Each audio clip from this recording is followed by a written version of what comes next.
Bom, e um outro aspecto importante também nas cirurgias geralmente de coroa clínica são os tecidos de inserção supracrestal, que antigamente era o chamado espaço biológico, ainda é chamado dessa forma, né? Porém, depois do workshop da Academia Europeia e Americana de Periodontia, eles sugeriram outro nome. E são os tecidos que ficam para cima da crista óssea, né? Que são os tecidos que estão inseridos ao dente. Então a gente tem lá o epitélio sulcular, que na verdade é um tecido que ainda a gente não tem a inserção no dente, né? Que é o correspondente ao sulco gengival, né? E a gente tem uma dimensão, esse tecido ele em média, né, gente? Ele mede 0,69, abaixo dele a gente vai ter o epitélio juncional, que já é um tecido que está inserido ao dente, né? E esse tecido ele tem uma dimensão de em média 0,97, e também a gente tem a inserção conjuntiva, que são aquelas fibras colágenas que estão inseridas ao cemento, né?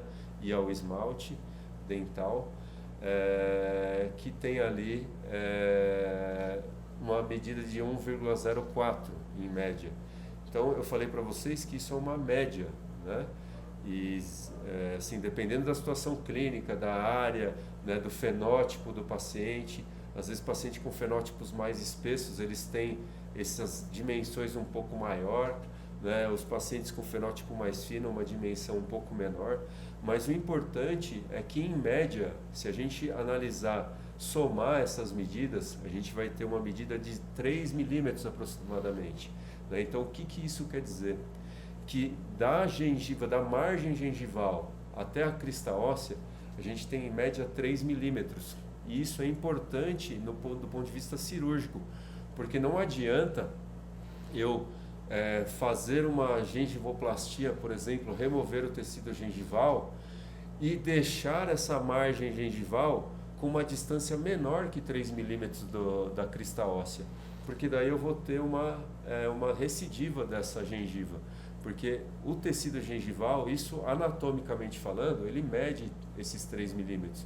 Então, todos os procedimentos de aumento de coroa clínica, a gente tem que observar o quão distante está o tecido ósseo da margem gengival, né? Se ele não tiver essa distância de 3 milímetros, a gente pode ter recidiva do procedimento. Então, vocês vão ouvir eu falar aqui muito em cirurgias a retalho, porque quando a gente afasta o retalho, a gente tem um acesso visual ao tecido ósseo, e aí a gente consegue realmente verificar essa distância. Então, só para vocês verem aqui nesse outro slide, né? Então eu tenho lá uma paciente que tem a gengiva cobrindo, né, parte do esmalte, e se eu quero que a minha margem gengival fique aonde está essa linha preta, né, que é a simulação ali da minha gengivoplastia, a crista óssea tem que estar longe dessa